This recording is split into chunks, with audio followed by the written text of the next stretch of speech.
Olá, muito boa tarde. Você acompanha agora notícias do Brasil e do mundo desta quinta-feira. E olha só, o Produto Interno Bruto do Brasil cresceu no primeiro trimestre do ano. O IBGE informou que o resultado foi impulsionado pela agropecuária, que teve a maior alta em 27 anos. O PIB brasileiro cresceu 1,9% neste primeiro trimestre do ano, na comparação com os 3 meses imediatamente anteriores, e bem acima das projeções do mercado. Em valores correntes, o Produto Interno Bruto totalizou 2 trilhões e 600 milhões de reais nos 3 meses. Segundo o IBGE, o resultado representa uma forte aceleração em relação aos números observados no último trimestre do ano passado, quando a atividade econômica registrou uma queda de 0,1%. O bom desempenho foi impulsionado principalmente pela agropecuária, que teve uma alta de 21,6% no período, na maior alta para o setor desde o quarto trimestre de 1996. Em relação ao mesmo trimestre de 2022, o PIB cresceu 4% e no acumulado dos 4 trimestres terminados em março de 2023, a alta foi de 3,3% na comparação com os 4 trimestres imediatamente anteriores. A agropecuária também teve um avanço de 18,8% na comparação anual.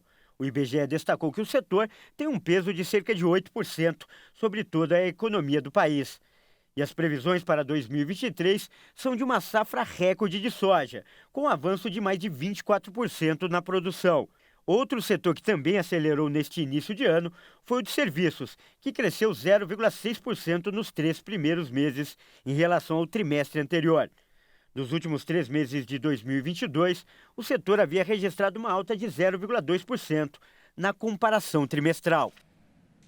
A gasolina deve ficar mais cara a partir de hoje. Afinal, começou a valer a nova alíquota fixa de R$ 1,22 por litro em todo o Brasil. Com essa mudança, o valor deve subir em quase todos os estados. Um estudo apontou que, com a cobrança de forma única do Imposto sobre Circulação de Mercadorias e Serviços, o preço da gasolina ficará mais alto a partir de hoje, quinta-feira, em 23 estados e no Distrito Federal. Segundo a consultoria Legio, o cálculo considera fatores estáveis e, caso a Petrobras atue para absorver a alta, pode haver alterações no resultado. A nova regra determina que a alíquota do ICMS único de R$ 1,22 seja cobrada em todo o Brasil, elevando o preço em 5% em ao menos 9 estados.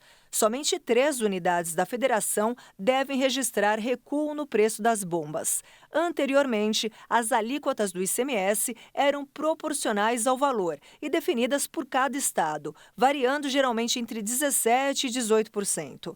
Apesar das expectativas de variação, o preço final é responsabilidade dos empresários, ou seja, não é possível cravar quanto cada posto vai cobrar. O Senado aprovou hoje a medida provisória que reestrutura a esplanada. A versão votada, que partiu da Câmara dos Deputados, gera perda de atribuições aos Ministérios do Meio Ambiente e Mudança do Clima e dos Povos Indígenas. A aprovação da MP ocorreu na véspera do vencimento. Apesar da dificuldade de articulação do governo no Congresso e da ausência de acordo entre os partidos sobre o tema, o texto que definiu a estrutura do Executivo Federal agora precisa da sanção presidencial. E nos destaques internacionais, a Câmara dos Deputados dos Estados Unidos votou a favor da suspensão do teto da dívida, com o apoio da maioria dos democratas e parte dos republicanos. O Congresso americano corre contra o tempo para definir como o governo irá quitar a sua dívida. Na Câmara, que é controlada pelos republicanos, o placar ficou 314 a 117 para enviar a legislação ao Senado, que deve promulgar a medida e levá-la ao presidente Joe Biden antes do prazo final de segunda-feira. Biden espera ter o projeto de lei em sua mesa a tempo de evitar um calote que prejudicaria a economia dos Estados Unidos e desestabilizaria os mercados financeiros mundiais. A medida, um acordo entre Biden e o presidente da Câmara, atraiu a oposição de 71 republicanos radicais e isso normalmente seria suficiente para bloquear a legislação partidária. Mas 164 democratas apoiaram a medida e a aprovaram. A legislação suspende o limite de endividamento do governo federal até 1º de janeiro de 2025. Esse prazo permite, entre outras medidas, que Biden e o Congresso deixem de lado a questão politicamente arriscada até depois da eleição presidencial de novembro de 2024. Novas manifestações foram realizadas no Kosovo hoje, enquanto aumenta a pressão internacional por uma desescalada na tensão no país.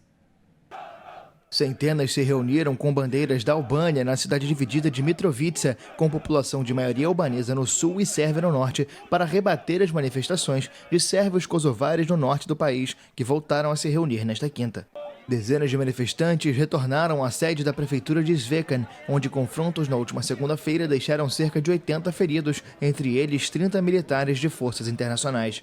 Desde segunda, o prédio municipal está sob forte segurança da Força Internacional para o Kosovo, cujos membros se posicionaram em vários eixos em direção ao centro da cidade nesta quinta, em resposta à convocação do principal partido sérvio local. A polícia kosovar pediu que os albaneses não participassem de manifestações em Mitrovica. Os sérvios boicotaram as eleições municipais de abril em 4 localidades do norte do Kosovo, onde são maioria, o que deu lugar à eleição de prefeitos kosovar-albaneses em pleitos com uma participação inferior a 3,5%. A posse dos prefeitos na semana passada incendiou a situação no país, que proclamou a independência da Sérvia em 2008, que até hoje não foi reconhecida por Belgrado.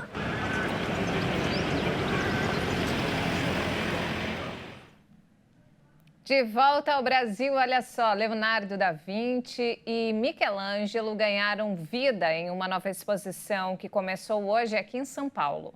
A mostra conta com projeções das principais obras dos artistas e promete criar uma conexão sensorial com os visitantes. Ficou curioso? Então vamos conferir mais detalhes na reportagem da Maria Clara Leite.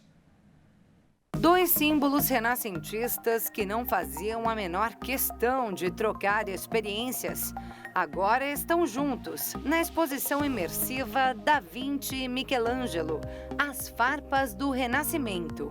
A gente preferiu abordar os conflitos, por isso o nome As Farpas do Renascimento. A mais taxativa demonstração da rivalidade dos artistas teria ocorrido no início do século XVI, quando os dois foram convidados a pintar paredes opostas de um mesmo palácio italiano. Diz a história que nenhum deles conseguiu concluir o trabalho, tamanha aversão que tinham um pelo outro, que até os impedia de estar juntos no mesmo ambiente. Quem diria que um dia eles, enfim, dividiriam o mesmo espaço? Aqui o talento de ambos os artistas se unem para que, por meio da tecnologia, os visitantes possam se sentir parte das obras em uma experiência sensorial que envolve visão, audição e até o olfato. Aqui a gente está com 6 ambientes, né? E todas as salas vão ter uma trilha sonora diferente, a trilha linda, super casada com a projeção. E a essência também, super casada com a projeção. A essência vai ser a mesma em todos os ambientes, a trilha sonora e as projeções vão mudar. Mudam de acordo com a história contada, o tempo vivido e a intensidade da arte em exposição, como a emblemática Mona Lisa, de Leonardo da Vinci, e a criação de Adão, de Michelangelo. Ao todo, são 60 obras expostas para apreciação do público, que já pode esperar levar daqui uma memória afetiva. Vai guardar sempre, vai levar para a vida inteira essa experiência que tiveram. Inclusive com uma viagem no tempo, direto para o laboratório de Michelangelo, o artista cientista. é mais uma possibilidade que chega por meio da tecnologia. A gente fez uma pesquisa de mercado e viu que a melhor opção que a gente podia ter era o óculos de realidade virtual. Então optamos por fazer o óculos VR e transmitir o laboratório do Da Vinci e algumas obras também. A visitação tem duração de 1 hora e acontece de segunda a sexta-feira a partir de meio-dia, sábados e domingos a partir das 10 da manhã, no Shopping Vila Olímpia, Zona Sul de São Paulo. Para mais informações, acesse o site davincimichelangelo.com. Vai ser uma coisa linda e eu recomendo muito. Venham, gente, venham.